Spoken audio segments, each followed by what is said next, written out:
এরপরে প্রশ্ন হলো মুসলমানি বা সুন্নতে খাতনার অনুষ্ঠান করা বা এই উপলক্ষে উপহার উপঢৌকন দেওয়া নেওয়া যাবে কিনা।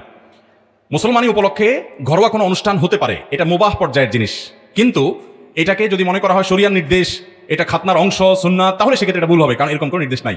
সালাফের মধ্যে কেউ কেউ তাদের সন্তানদের এই জাতীয় আপনার খাতনার অনুষ্ঠানকে কেন্দ্র করে সন্তানের মনকে খুশি রাখার জন্য, তার কষ্ট হয়েছে তাকে আনন্দ দেওয়ার জন্য আত্মীয় স্বজনকে নিয়ে খাবার দাবার অ্যারেঞ্জমেন্ট করেছেন, এরকম বিভিন্ন রাওয়ায়াত পাওয়া যায়। এখান থেকে ওলামায়ে কেরাম বলেছে এটা মুবাহ, যদি কেউ চায় করতে পারেন, বাকি এটা করতে হবে শরীয়ত নির্দেশিত বিষয়টা সেরকম না। আর এই উপলক্ষে যে উপহার আদান প্রদান করার যে কালচার আমাদের সমাজে প্রচলিত আছে, এটা খুবই জঘন্য একটা কালচার। বিশেষ করে শুধুমাত্র এই উপলক্ষে না, যুবকরা যারা বিয়ে শাদী এখন করেন না, সামনে করবেন, নিয়ত করেন যে আপনাদের বিয়ে শাদী উপলক্ষে টেবিল চেয়ার বসায় চাঁদাবাজি হবে না।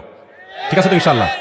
আমি জানি না কোন দেশে, অন্য কোনো দেশে এই বাজে কালচারটা আছে কিনা, যে হোটেলে খাইতে গেলে মানুষ সাধারণ নর্মাল হোটেলগুলোতে খাইতে গেলে মানুষ খাওয়া দাওয়া করে বের হওয়ার সময় এরপরে মিসিয়াররা বলে যে এত টাকা হয়েছে, তারপর আপনি টাকা দেন। আর বিয়ে শাদীতে ঢুকার সময় টেবিল চেয়ার নিয়ে বসে থাকে, খাতা কলম নিয়ে বসে থাকে, কি নিয়ে আসছেন, কত টাকা দিয়েছেন, আগে লিখা যান, খাবেন 500 টাকা, দিয়ে যাবেন 5000 টাকা।